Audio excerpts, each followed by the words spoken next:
Yo, welcome back to the house in Fata Morgana.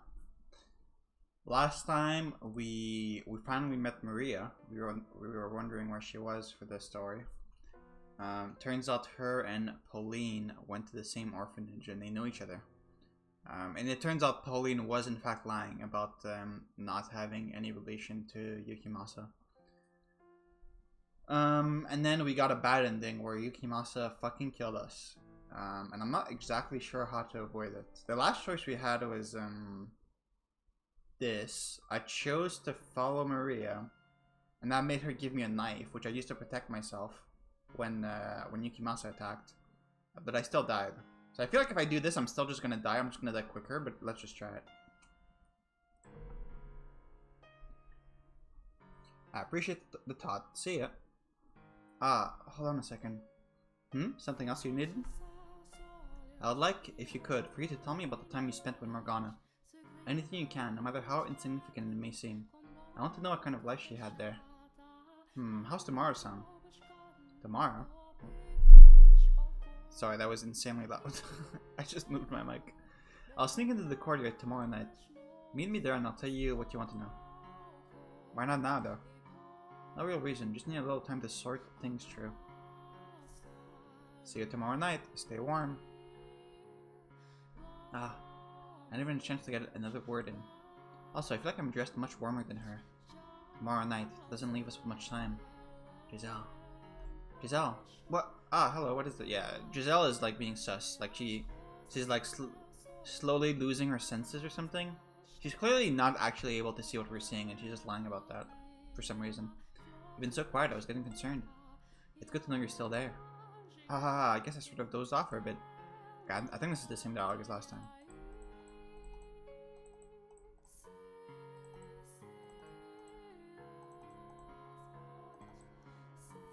I'm sure there'll be smooth sailing. I sure hope so.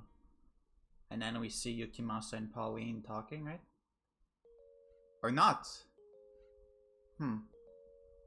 Okay, so I guess because we didn't escort Maria back home, we went back to our room faster, which means we didn't catch the conversation with Yukimasa and Pauline. Okay. So before you go to sleep, do you want to talk for a bit? Of course. In fact, I was about to ask you the same thing. That's what you say, but on the inside, you actually enjoy being surrounded by girls more than talking to me, don't you?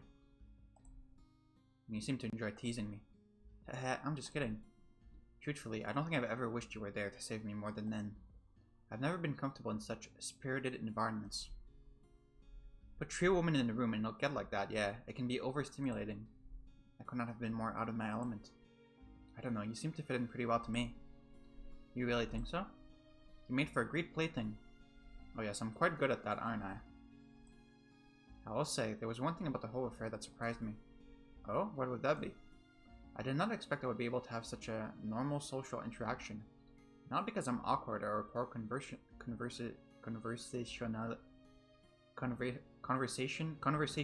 There we go, I got it. For most of my life I was cursed, irregular. And you were the only one who didn't treat me like that. That came to be what I saw as normal.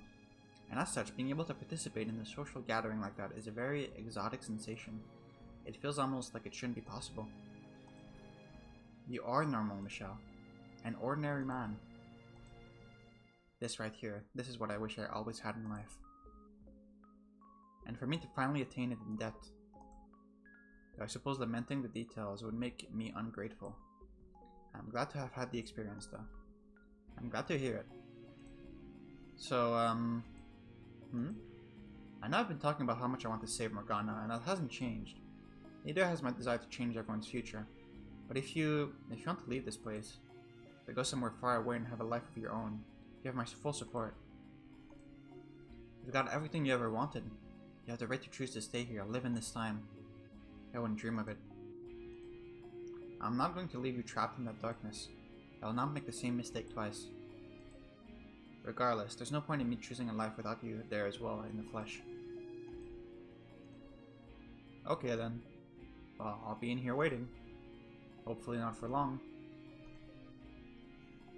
I really think Morgana and I have a great deal in common. Maybe more than you think. What? One the daughter of God, one a demon child.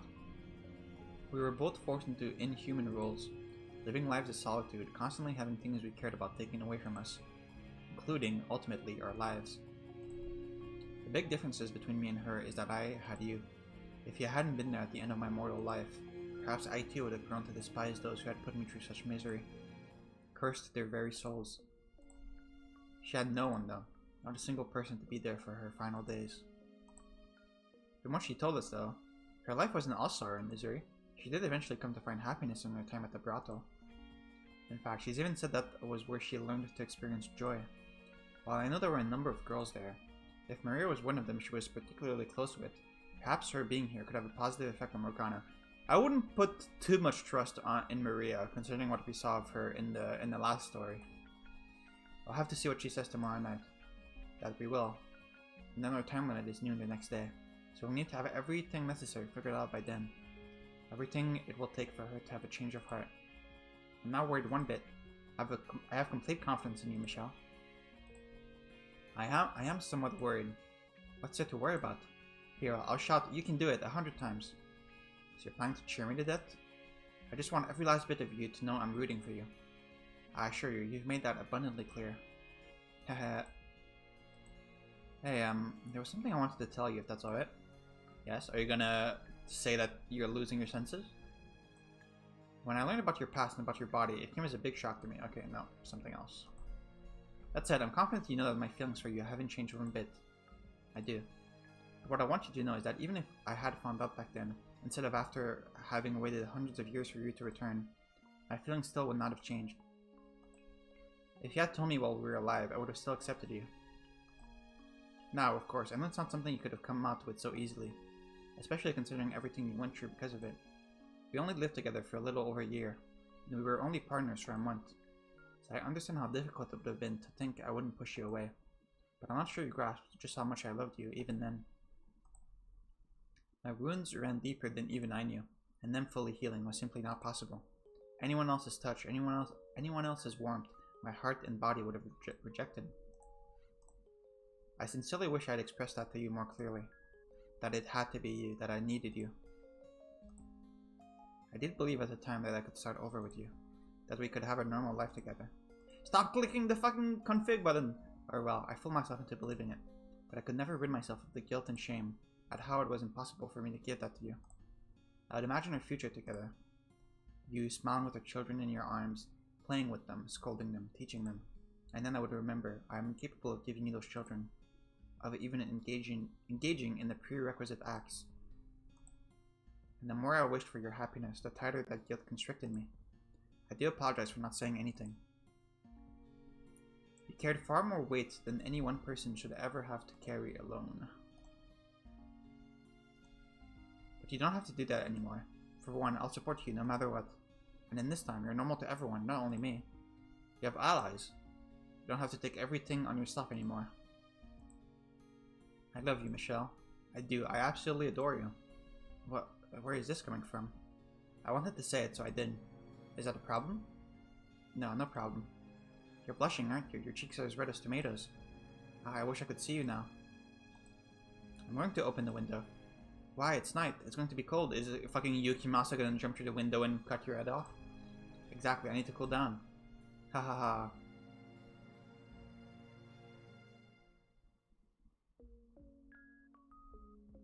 Because presumably the conversation between Pauline and Yukimasa still happened. So Yukimasa knows who the snitches are. What are you eyeing at? It's a spring snow. It's gorgeous. There was hardly a cloud when I was outside earlier, and now it's snowing. Are you worried Maria might catch something out in this weather? Hopefully she's in bed by now. I've never seen it snow in the spring before. Maybe I just wasn't paying any attention to what lay beyond the dark walls of that house. Maybe. Have you? Have I seen a springtime snow before? 3 or 4 times perhaps. So not very often, no. So you've seen this already. Would it have been better if I hadn't? No, that's not what I'm saying. I just thought it would be nice if it was the first time for both of us. Aha, you sound like a little kid. Is it that childish? Well, I don't mind either way. I'm still glad my first time seeing it isn't alone. Are you seeing what I'm seeing? I was gonna ask, like, how is it possible that... No, never mind. That's a stupid thing to say. Are you seeing what I'm seeing? Little specks of white drifting through the darkness. Yes, I can see it. It's beautiful. I'm happy I could see this with you too.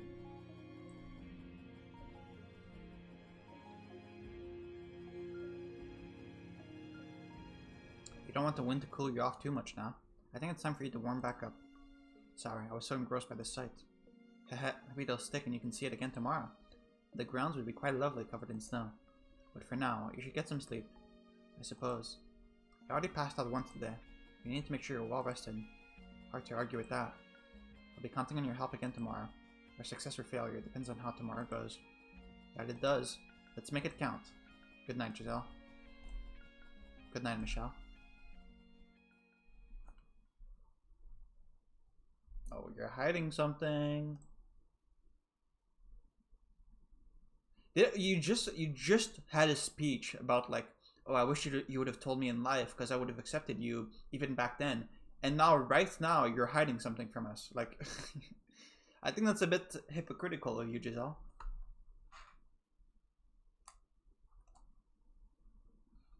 Okay, are we dead? We're in the wine cellar. Are we tied up? Did he kidnap us? Ugh. Huh?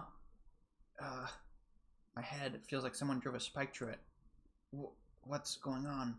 Am I in the cellar? Ah! What?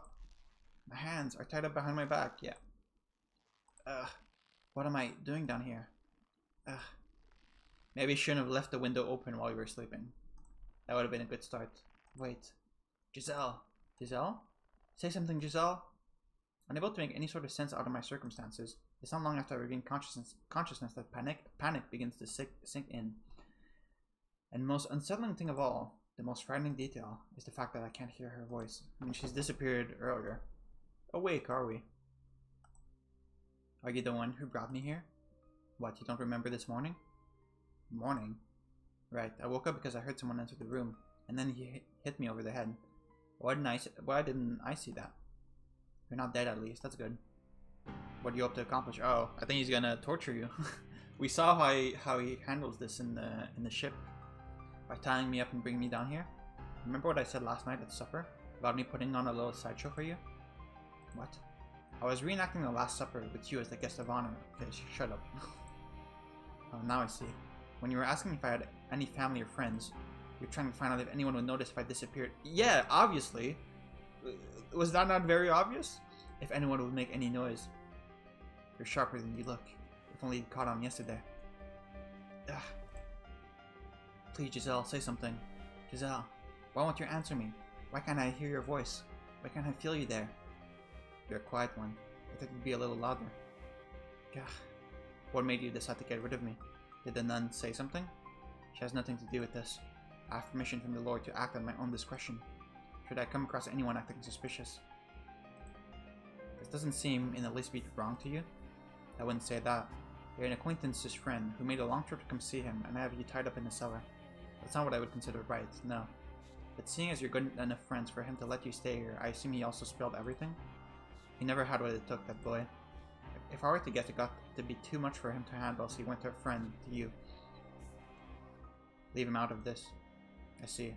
So how much did he tell you? If you come clean, I might even let you go. Yeah, man, for sure. Get rid of him. Have you take his place. I said, leave him out of this. So you're determined not to talk, are you? What a loyal friend. Listen to me. Listen? Oh, I'm listening. Because you have a lot of talking to do. Gah. I don't have many chances to let loose, so I'll be taking as much time as I can get today.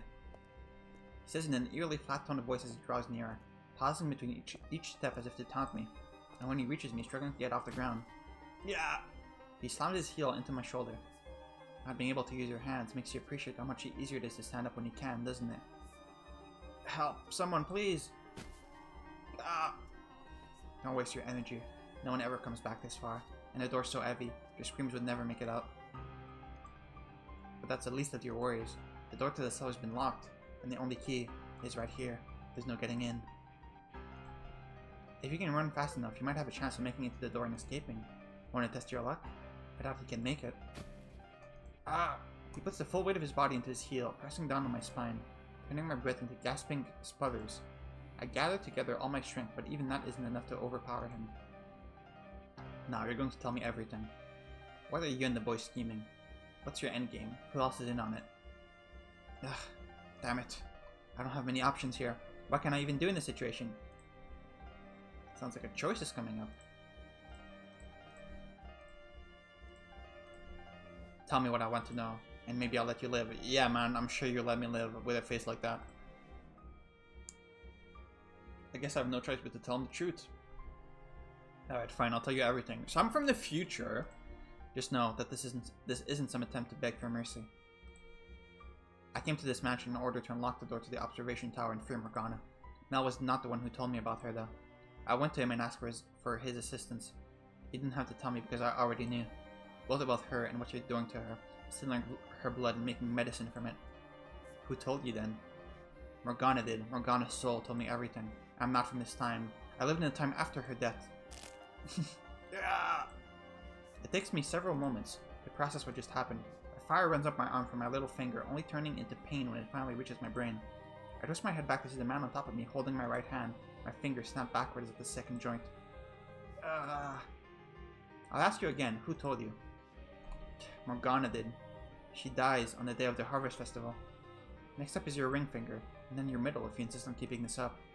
I'm telling you the truth. She bears so much hatred. She casts a curse on your souls. I've seen what happens in your next life. Ah! Now you're resorting to souls and next lives? I'm genuinely impressed. What lies are you going to cook up next, white-haired knave? Called me a knave. If I don't set Morgana free, your souls will be enslaved for all eternity, imprisoned in this cursed mansion. When the bell tolls noon on the day of the Harvest Festival, you'll lose everything. All of you will. You cannot escape it unless you do something. And the nun, the reason you locked Morgana up in the first place, she won't be safe either. She'll be killed. Yeah. 2 fingers left. Can you keep up the act that long? Everything I'm saying is the truth. I've seen it all with my own 2 eyes. Why are you so insistent on maintaining this farce? Is it to protect the boy, or do you have some other motive? Every last word is true. Continuing to lie isn't going to make this any easier. Your voice is shaking. The pain's starting to get to you, isn't it? What you're doing to Morgana, it achieves nothing. You must release her and atone for your sins. Otherwise your soul, and the souls of those you care about, will be doomed to suffering. I see what this is now. You don't have the information I want, so all you can do is spin these lies. You thick-skulled bastard. There are other options, though. Beg me for mercy. Sob like a little child, sniveling your please don't kill me's, and I don't want to die, and it hurts so bad. Please stops. Grovel on the ground, you tiny, pathetic man, and if you can entertain me, maybe I'll consider it. I will never shed another tear, and I will never beg for your damn mercy. Nothing I've said to you has been a lie.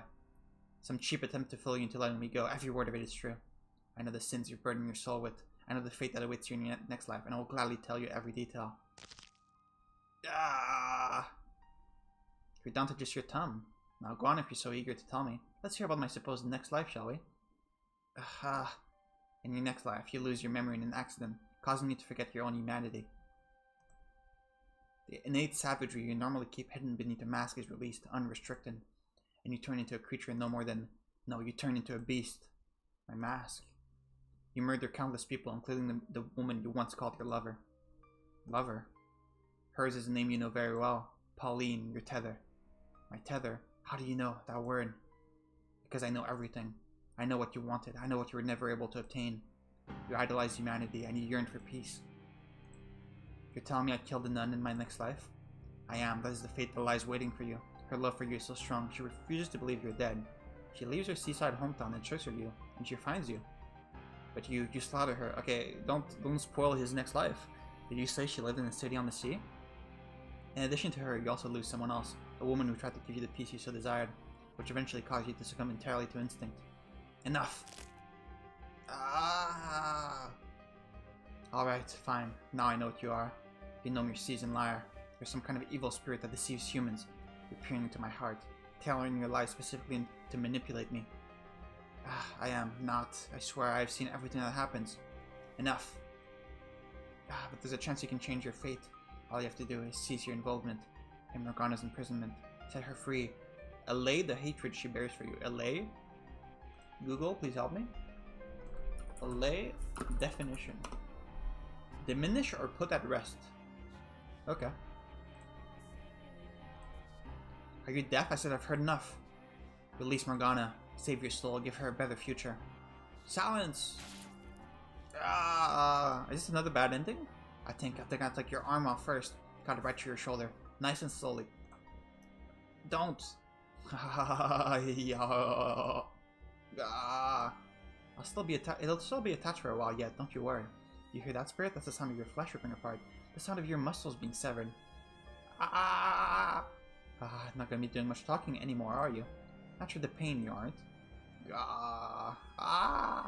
Plead for your life, spirit. Beg for mercy. Admit it was all a sham. Apologize. Let the room fill with your cries of agony. Nothing was a sham. Every last word is all the truth. I'll rip that head right off your shoulders. I don't care who or what you are anymore.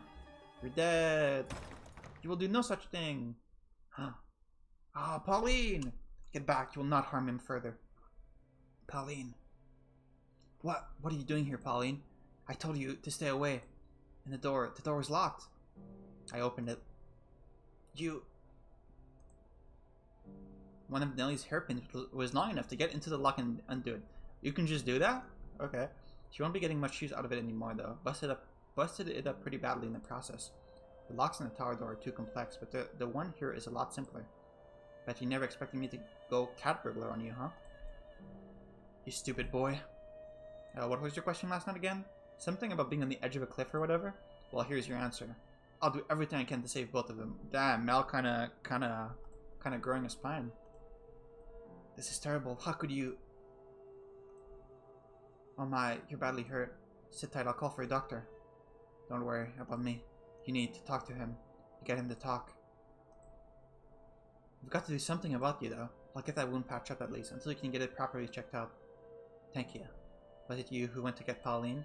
No, I ran into her while I was looking for you, which is when she told me she was looking for him. Neither of us were having any luck, so we scoured the mansion together. And when we reached the stairs to the cellar and heard the screaming, my worst fears were confirmed. So I picked the lock, and here we are. Sorry we didn't make it sooner. This could have been avoided. God, look at what he did to you. There's so much blood on your fingers. Oh, you made it just in time. My arm's still attached, and I'm not dead. Neither of which would be true without you. So I guess that means I actually did something good for once. Did something for someone other than myself. That you did. This is awkward. So everything Michelle said is true. The Lord isn't storing his valuables in the tower. He's got a girl locked up there? Well, is it true or not? It's still the Lord's property either way. Shut up. The church is being funded with her miracle blood. So that makes her valuable, yes. So annoying. So you're saying I've been handing out human blood and telling people it was medicine? Not human, witch. No, Morgana is a human girl. Hasn't become a witch yet, at least not here. All this time, I've been lying to the people who believe in me, without even knowing what I was doing. Like you said, you didn't know. You haven't done anything wrong. Ignorance does not excuse sin. All that time I spent with you, and I didn't notice anything wrong. That was the idea. You weren't supposed to notice anything. It's not your fault I deceived you.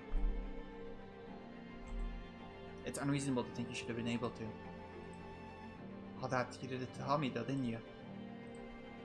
Like a stupid little girl, I assumed it was all out of the good of your heart.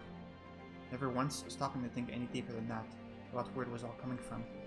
Maria was right, I was blind. I was content to be pleased about the people I thought I was helping. I want you to do something for me. I want you to set this girl, set Morgana free. Please, do not make your sins any greater than they already are. But without the witch's blood, we lose the Lord's patronage, and then the church. What good is a church that isn't actually saving anyone? Actually, no, that's avoiding the point entirely. What do you mean? To tell you the truth, I never really cared about the church at all. You... what? How can you say that, when you've always been so unconditionally charitable? Even if it meant giving away food or money you needed yourself. People call you the saintess because that's what you are, a saint. It's true, I do that. do. But the fact is, I'm no saint.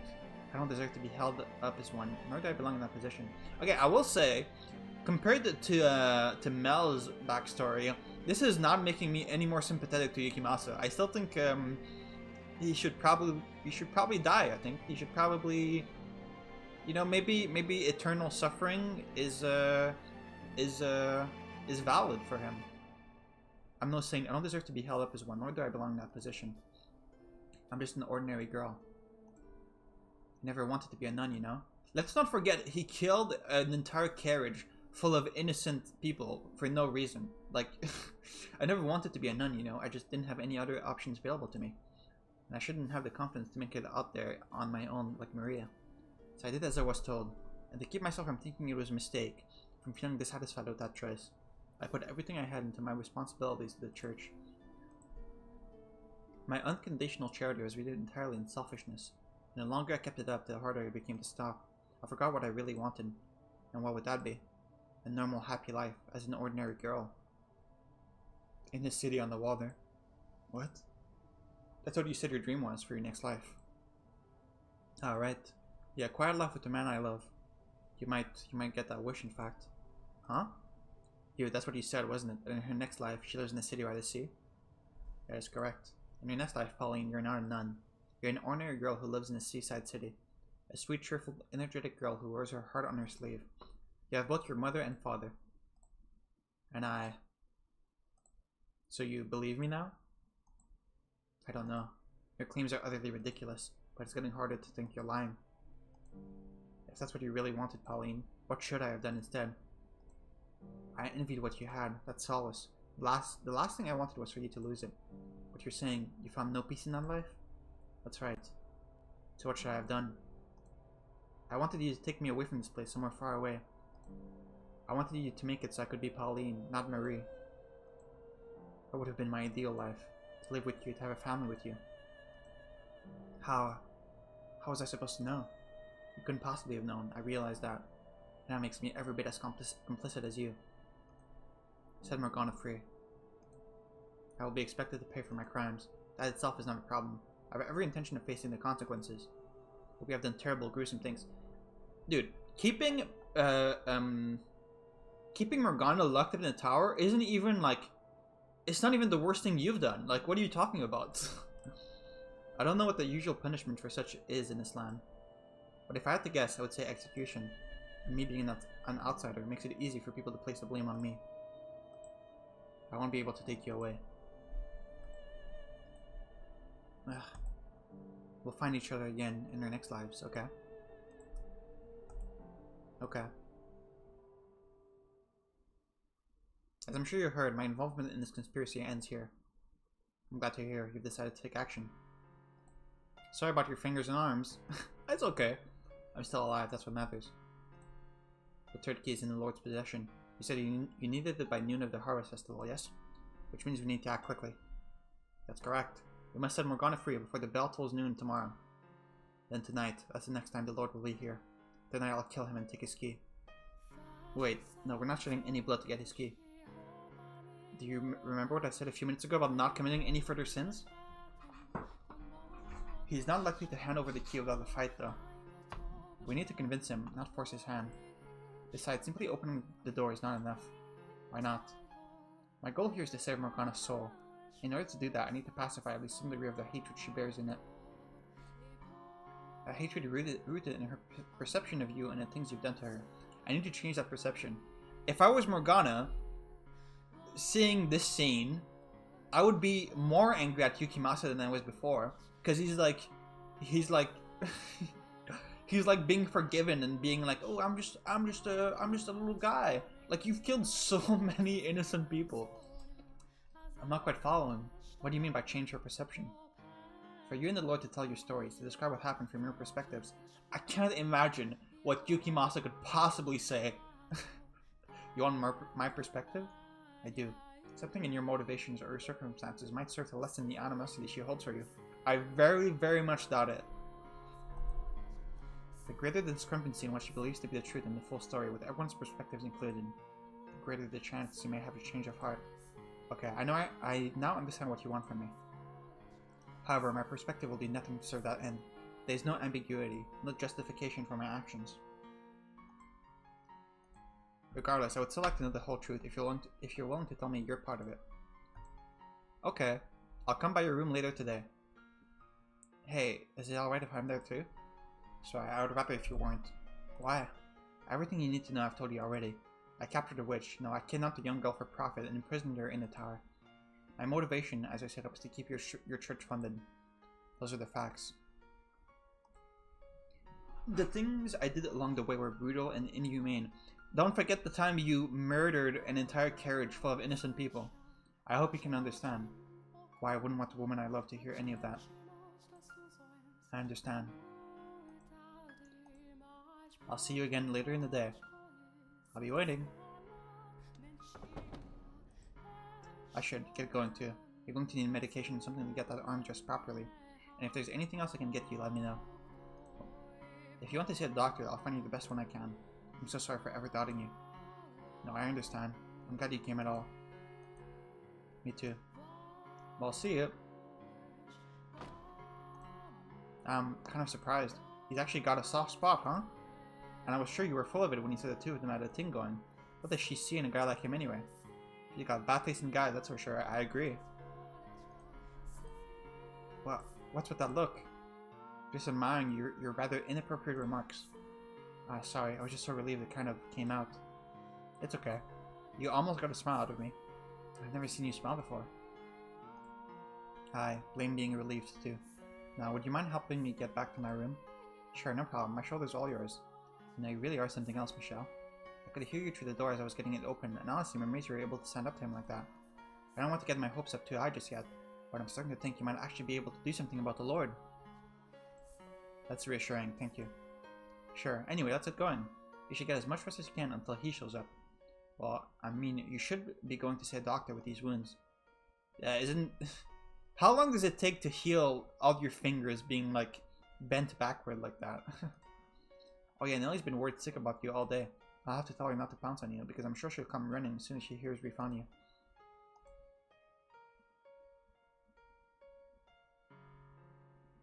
Giselle, you were right. I do have people here who will support me. Is Giselle even here?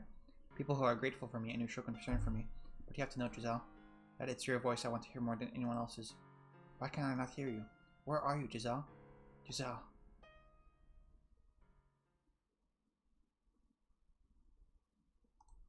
It's almost sunset. Looks like the snow didn't stick. You couldn't actually see the snow last night, could you, Giselle? Was that when the light started fading from the sphere of darkness encasing you? Or had it been going on even longer than that? Okay, so he's realized that she can't actually see what's going on. Why didn't you say anything? Not a word. I don't believe you're gone for good. You're still out there somewhere. I know it. And I will come for you. I swear it. Just a moment. That was fast. Here I am, as promised. I heard you talking, so I thought there was someone with you. But you're alone? It's only me, yes. I see. As I told you earlier, my perspective on events will do nothing to change Morgana's mind. I would still like to hear what you have to say.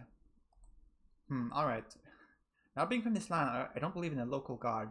Nor do I think priests and preachers nor do I think priests and preachers any better than con artists. Okay. Where did that come from? What I'm trying to say is if I give a confessional, it won't be to another human.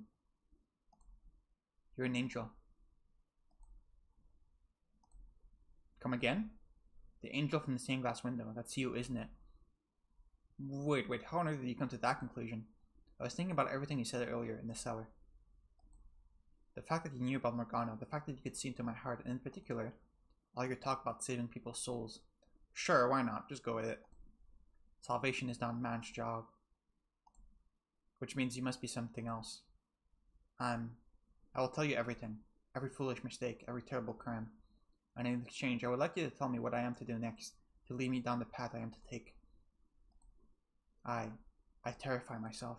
With every passing day, my ability to tell what direction I'm supposed to be heading in dulls. So after I tell my story, I want you to do that for me. Please, will you show me the way? I can no more decide the path you take than you. But you saw into my heart. Giselle, if you were here, you would encourage me to agree to his request, wouldn't you? Okay. I can't guarantee that anything I'll have to say will be of use, but I'll do the best I can to lead you in the right direction. Thank you. Now, before I begin, there's one thing I need to clarify. I'm not in love with Pauline. She does play an important role in my life, though. That much is true. She's your tether. Exactly. I also suppose you could say, I admire her. She's everything I am not, everything I cannot be. Is that something I should tell her, you think? That I don't love her, that I'm capable of feeling love? Should I tell her that, knowing she genuinely loves me? My instinct tells me I shouldn't. I know very well I'm lying to her, but there are circumstances in which a lie is preferable to the truth, are there not? With that said, I'm ready to begin. You have my full attention. Alright. I really thought this is gonna make me change my opinion on him, but we'll see. As you know, I'm not from this land. The issue is, I don't know any more about where I came from than you. You're from Nippon. I remember the Silk Road stretching out before me as far as the eye can see. Clouds of dust wisping across the bare dirt trail, that endless expanse of red earth, remains grounded in the very fabric of my mind, but beyond that, most of my memories are gone. Oh, you also lost your memories here? I can only clearly remember the last 5 years or so of my life. In my oldest real memory, I was a slave. I didn't work on some nobleman's estate, but instead I did physical labor, construction work. I built roads and buildings, tore down hills and mountains. That's where it was decided someone built like I am would be the most use, I suppose. And while I doubt I need to tell you this, living conditions were miserable. Other slaves withered away and died on a daily basis. Working in noble's estate would have been easier without a doubt, if only for the fact that I would have a specific master. I don't remember anything about my life before becoming a slave. All I have are those few images, from which I can guess I was part of a caravan, or perhaps a messenger. I vaguely remember being waylaid. Google, what does waylaid mean?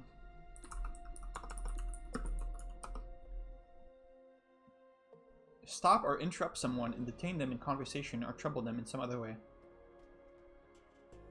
Okay, so you were captured, is what you're saying. We were vastly outnumbered, massacred with little resistance, or at least I assume that's what happened. When I next woke up, I had been stripped bare and was surrounded by men I didn't recognize. The words they spoke were gibberish to my ears, but I could tell from their tone of voice and expression that the things they were saying were not friendly. They seemed to be mocking me, laughing at me. As I might expect, I attempted to protest, but evidently I had been beaten quite badly while I was unconscious. My joints were stiff and swollen, on top of my dehydration, so I could barely move, let alone put up a fight. As strong as I might have been at full health, I was in no condition to do anything then. You have no idea what that's like, how it feels to be abused and humiliated, desperate for food and water. It's so on the nose, like, yes, Michelle does know what that feels like, I get it. Oh, I see. So as I was saying, I was a slave for 1 grueling, torturous year. No one treated me like a human being. There was no one from the same part of the world as me, and there was no one to come to my aid. Over time, I came to learn their language, but I can only speak it. I don't know how to read or write. But to be honest, I think I was happier not understanding what people were saying about me. They had many words to describe me, none of them flattering. Some of them would even call me beast. And the longer I was treated as something less than human, the more I began to question whether I really was one. A darkness grew inside me with each repeated insult. I wanted to make them pay for the daily abuse, and who wouldn't? The desire to exact vengeance when you've been mistreated is only natural. It's perfectly reasonable. But they were right about what I was deep down, a beast, and my revenge went far beyond what could be considered reasonable. 4 years ago, I was sitting in a carriage as it rattled along a dirt road. This was not the kind of carriage you rode around town in, but a filthy slave transport. It was packed front to back with slaves, or soon-to-be slaves, I suppose I should say. There were men, young women, and even children. Everyone wore a look of hopelessness on their faces, and no one had the strength left to resist. They looked like me a year earlier, deprived of food and water and beaten into submission. The slave traders' guards were armed, of course, swords hanging from their hips, ready to cut down anyone who showed any sign of resistance. So they sat there, lamenting their fate. Morgana! Sitting beside me was a young girl crying in silence. Glancing over at her, I caught a glimpse of her face. Large chunks of skin seemed to have fallen off it. It was, suffice it to say, an unusual sight. But beyond that, I didn't think much of it. I didn't find it disturbing or unpleasant. Perhaps because it had a similarly unusual appearance. What caught my attention, though, was the way she was crying. I'm not sure how to describe it, but it seemed different somehow from everyone else crying in the carriage. It was almost like her tears were not for herself. Why are you crying? At my question, the girl turned her head up to look at me. Surprise crossed her face for a few brief seconds, but that was her only reaction to my appearance. I assumed her thought process was roughly the same as mine, so she felt no need to fear me. After a moment's hesitation, she said, I'm sad because I didn't get the chance to show my gratitude to people very dear to me. Her response perplexed me to no end. Why was she concerned about showing gratitude? Why was she not despairing of her own circumstances? Why was that the emotion that gripped her in that moment, not hatred for the slave trader or sorrow for herself? To this day, I still don't understand. But that wasn't the only thing I found curious. Her voice, despite being soft, cut through the crying and wailing of the other slaves.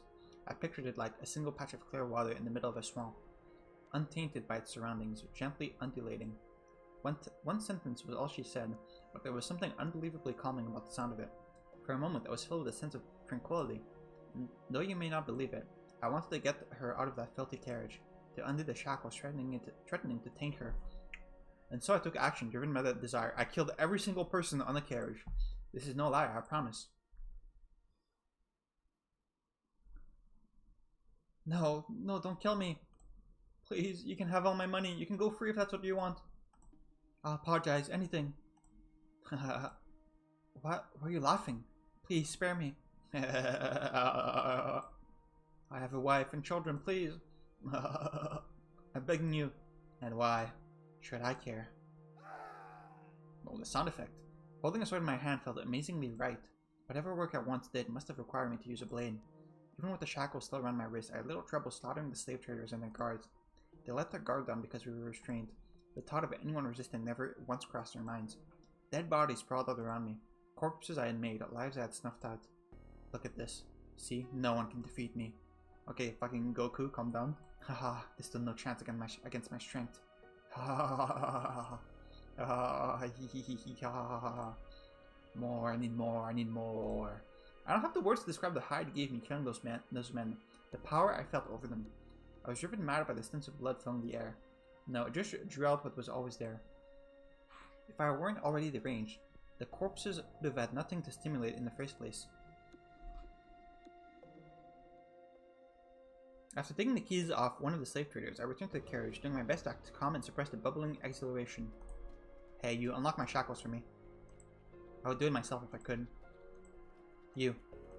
Say something, would you? But she said nothing, simply removing my shackles as commanded.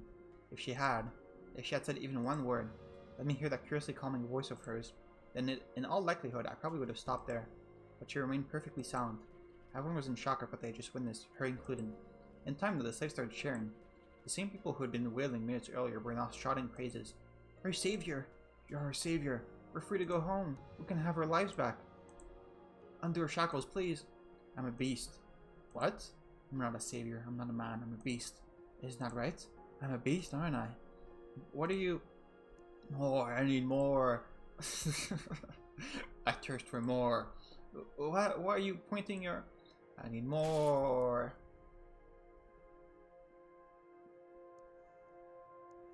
In that moment, the last of my reason dissolved. I went into a frenzy, slaughtering the helpless slaves I had never intended to kill. I was euphoric. I couldn't get enough. I reveled in it. Never before had I felt such utter ecstasy. The cries for mercy as I ripped through them were delicious.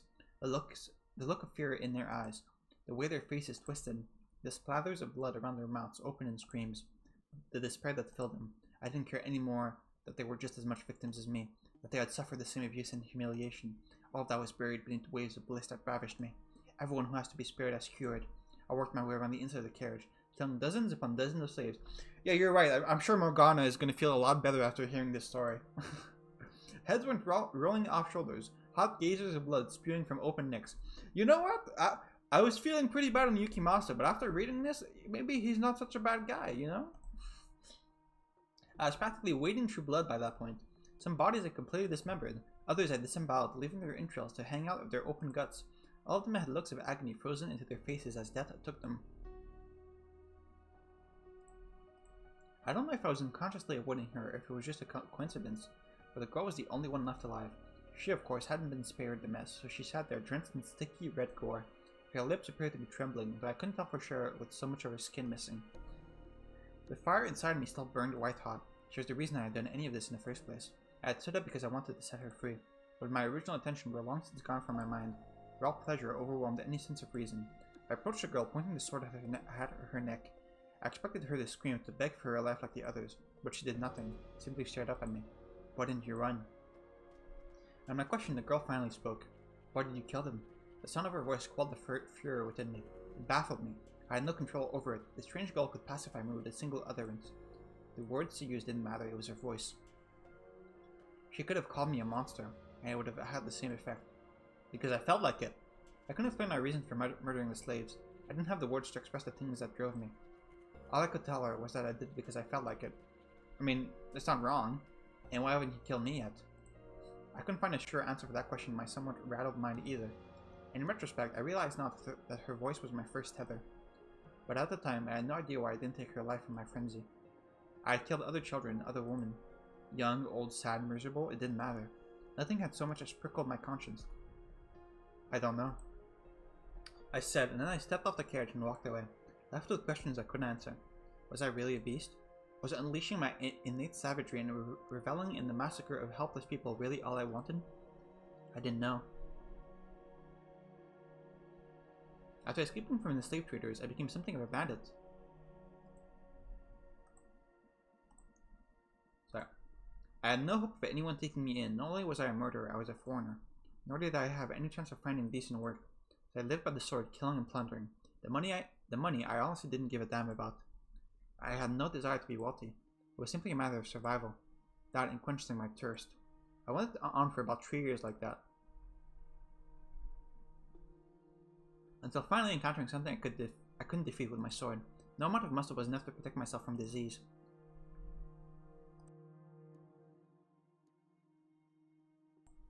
One day I woke up with the chills, my vision blurry, barely able to move my own limbs. I set off for a nearby village, hoping to see a doctor, but my body didn't last that long.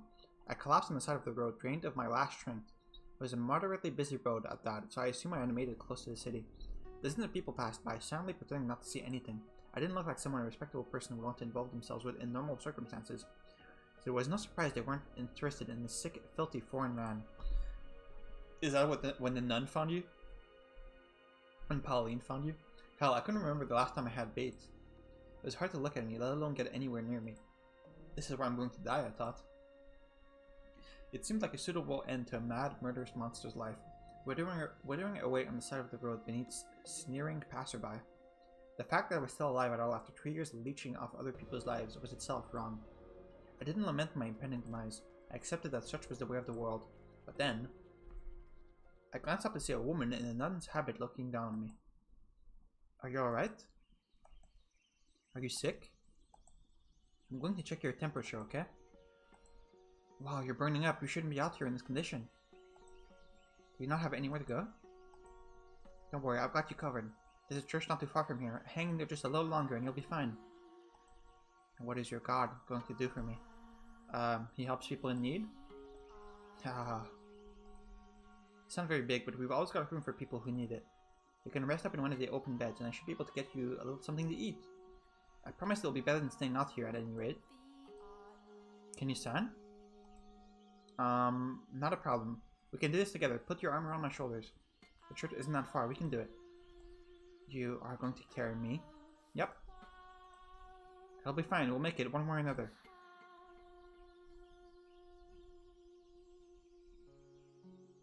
Yeah. Almost. We're almost there. Just a little longer. I'm heavy, aren't I? Very, very heavy, but that's not the problem. I can do anything if I put my mind to it. Just throw me into a ditch. No, God doesn't like his children talking like that. Almost there. We're almost there.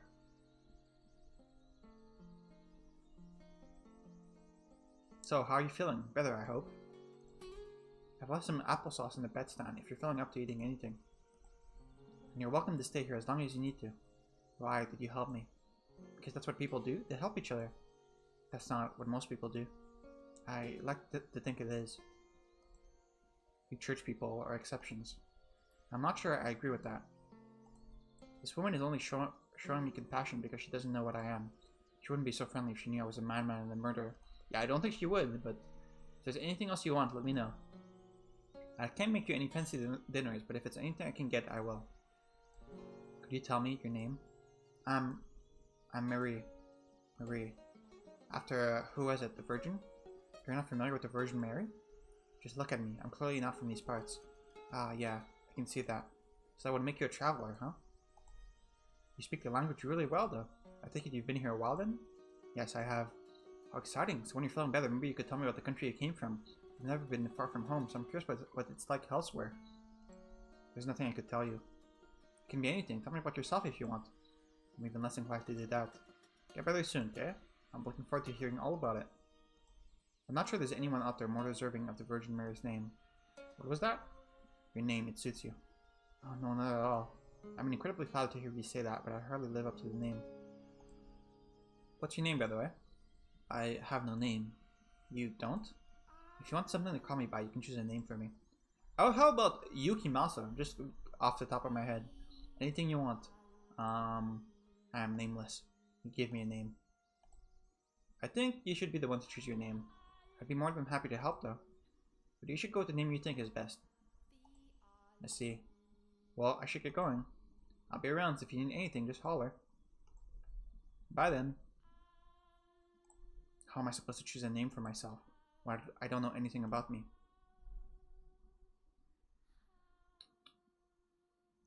I'm actually gonna stop here, even though this isn't a great stopping point, but last time Mel's flashback was like pretty long, and there wasn't like a stopping point anywhere in it. So I feel like I should just stop here rather than keep going for like 30 more minutes. I mean, I'm kind of, what's the word? I'm kind of divided on this because I think I understand Yukimasa as a character, and I don't think it's like unrealistic. I don't think it's crazy. Someone who just has like is kind of a sociopath and kind of like has these urges to hurt people. I mean, those people exist in real life. That is something that can happen. And like I get that, but it is hard for me to get over the fact that he has murdered like hundreds of innocent people, like and the story, maybe it isn't, but it feels like the story is treating his redemption the same as Mel's, whereas I feel like Mel was like 100 times more innocent. Like, it's not even close. Mel was literally threatened, like, I'm gonna kill you if you don't help me capture this girl, and he did, which, like, I think it's pretty reasonable, versus Yukimasa, who just is a sociopath. Sure, he was a slave for a few years, but like murdering like hundreds of innocent people, like it's not even like he had a change of heart after being saved by the nun, because he clearly like still enjoys killing people and probably still does it, judging by how he tortured us in the wine cellar. I don't know. I'm having a lot of trouble empathizing with no, I can empathize, but I guess I'm having trouble sympathizing is the word. I can empathize, but I can't sympathize with Yukimasa.